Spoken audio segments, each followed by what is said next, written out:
लूका रचित सुसमाचार 22वां अध्याय। अखमीरी रोटी का पर्व जो फसह कहलाता है निकट था और प्रधान याजक और शास्त्री इस बात की खोज में थे कि उसको कैसे मार डाले, पर वे लोगों से डरते थे। तब शैतान यहूदा में समाया जो इस्करियोती कहलाता और 12 चेलों में गिना जाता था। उसने जाकर प्रधान याजकों और पहरुओं के सरदारों के साथ बातचीत की कि उसको किस प्रकार उनके हाथ पकड़वाए। वे आनंदित हुए और उसे रुपये देने का वचन दिया। उसने मान लिया और अवसर ढूंढने लगा कि जब भीड़ न हो तो उसे उनके हाथ पकड़वा दे। तब अखमीरी रोटी के पर्व का दिन आया जिसमें फसह का मेमना बलि करना आवश्यक था। यीशु ने पतरस और यूहन्ना को यह कहकर भेजा, जाकर हमारे खाने के लिए फसह तैयार करो। उन्होंने उससे पूछा, तू कहाँ चाहता है कि हम इसे तैयार करें? उसने उनसे कहा, देखो, नगर में प्रवेश करते ही एक मनुष्य जल का घड़ा उठाए हुए तुम्हें मिलेगा।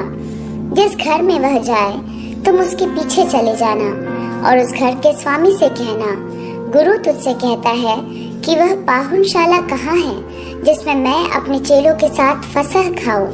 वह तुम्हें एक सजी सजाई बड़ी अटारी दिखा देगा, वहीं तैयारी करना।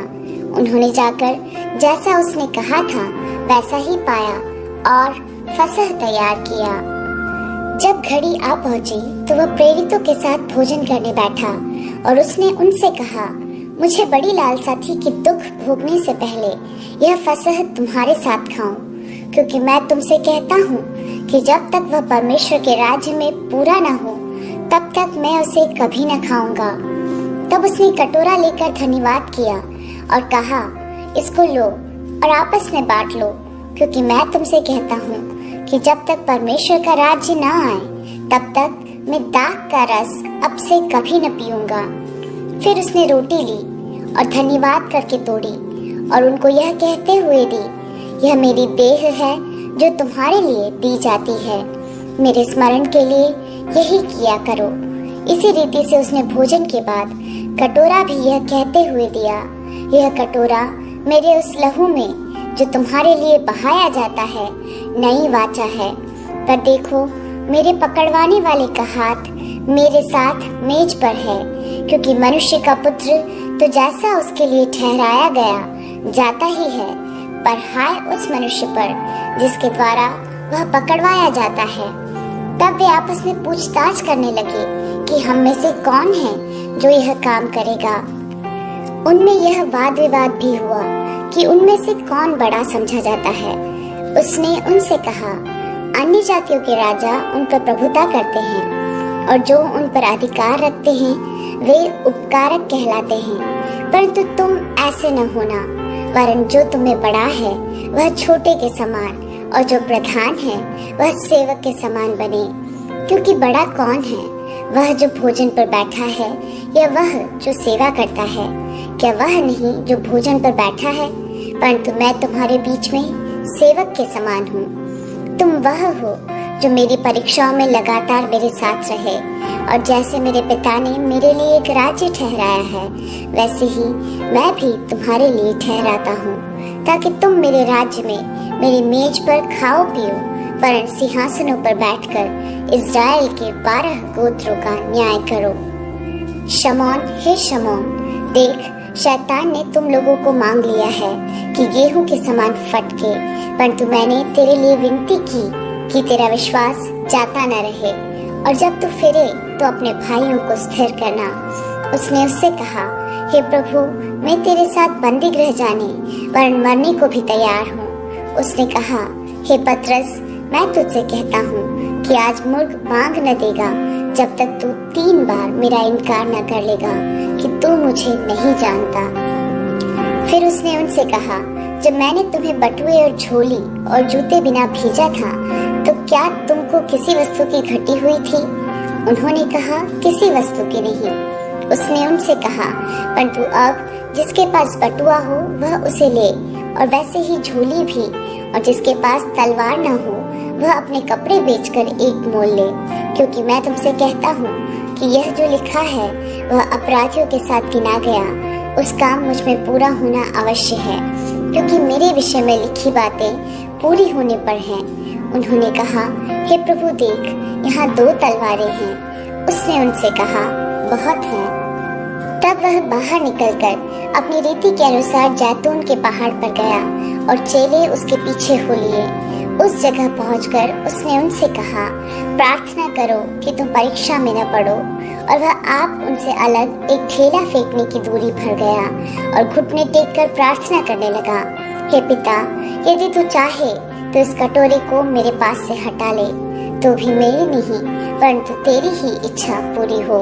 तब स्वर्ग से एक दूत उसको दिखाई दिया जो उसे सामर्थ्य देता था। वह अत्यंत संकट में व्याकुल होकर और भी हार्दिक वेदना से प्रार्थना करने लगा और उसका पसीना मानो लहू की बड़ी बड़ी बूंदों के समान भूमि पर गिर रहा था। तब वह प्रार्थना से उठा और अपने चेलों के पास आकर उन्हें उदासी के मारे सोता पाया और उनसे कहा, क्यों सोते हो? उठो, प्रार्थना करो कि परीक्षा में ना पड़ो। वह यह कह ही रहा था कि एक भीड़ आई और उन 12 में से एक, जिसका नाम यहूदा था, उनके आगे आगे आ रहा था। वह यीशु के पास आया कि उसका चूमा ले। यीशु ने उससे कहा, हे यहूदा, क्या तू चूमा लेकर मनुष्य के पुत्र को पकड़वाता है? उसके साथियों ने जब देखा कि क्या होने वाला है तो कहा, हे प्रभु, क्या हम तलवार चलाएं? और उनमें से एक ने महायाजक के दास पर तलवार चलाकर उसका दाहिना कान उड़ा दिया। इस पर यीशु ने कहा, अब बस करो, और उसका कान छूकर उसे अच्छा किया। तब यीशु ने प्रधान याजकों और मंदिर के पहरुओं के सरदारों और पुरनियों से, जो उस पर चढ़ आए थे, कहा, क्या तुम मुझे डाकू जानकर तलवारें और लाठियां लिए हुए निकले हो? जब मैं मंदिर में हर दिन तुम्हारे साथ था तो तुमने मुझ पर हाथ न डाला, पर यह तुम्हारी घड़ी है और अंधकार का अधिकार है। फिर वे उसे पकड़ कर ले चले और महायाजक के घर में लाए। पतरस दूर ही दूर उसके पीछे पीछे चलता था, और जब वे आंगन में आग सुलगा कर इकट्ठे बैठे तो पतरस भी उनके बीच में बैठ गया। तब एक दासी उसे आग के उजियाले में बैठे देखकर और उसकी ओर ताक कर कहने लगी, यह भी तो उनके साथ था। परंतु उसने यह कहकर इनकार किया, हे नारी, मैं उसे नहीं जानता। थोड़ी देर बाद किसी और ने उसे देखकर कहा, तू भी तो उन्हीं में से है। पतरस ने कहा, हे मनुष्य, मैं नहीं हूँ। कोई घंटे भर के बाद एक और मनुष्य दृढ़ता से कहने लगा, निश्चय यह भी तो उसके साथ था, क्योंकि यह गलीली है। पतरस ने कहा, हे मनुष्य, मैं नहीं जानता कि तू क्या कहता है। वह कह ही रहा था कि तुरंत मुर्ग ने बांग दी। तब प्रभु ने घूमकर पतरस की ओर देखा और पतरस को प्रभु की वह बात याद आई जो उसने कही थी, आज मुर्ग के बांग देने से पहले तो 3 बार मेरा इनकार करेगा। और वह बाहर निकलकर फूट फूट कर रोया। जो मनुष्य यीशु को पकड़े हुए थे वे उसे छठों में उड़ाकर पीटने लगे और उसकी आंखें ढककर उससे पूछा, भविष्यवाणी करके बता कि तुझे किसने मारा? और उन्होंने बहुत सी और भी निंदा की बातें उसके विरोध में कही। जब दिन हुआ तो लोगों के पुरनिये और प्रधान याजक और शास्त्री इकट्ठे हुए और उसे अपनी महासभा में लाकर पूछा, यदि तू मसीह है तो हमसे कह दे।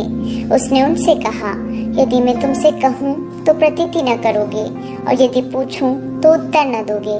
परंतु अब से मनुष्य का पुत्र सर्वशक्तिमान परमेश्वर की दाहिनी ओर बैठा रहेगा।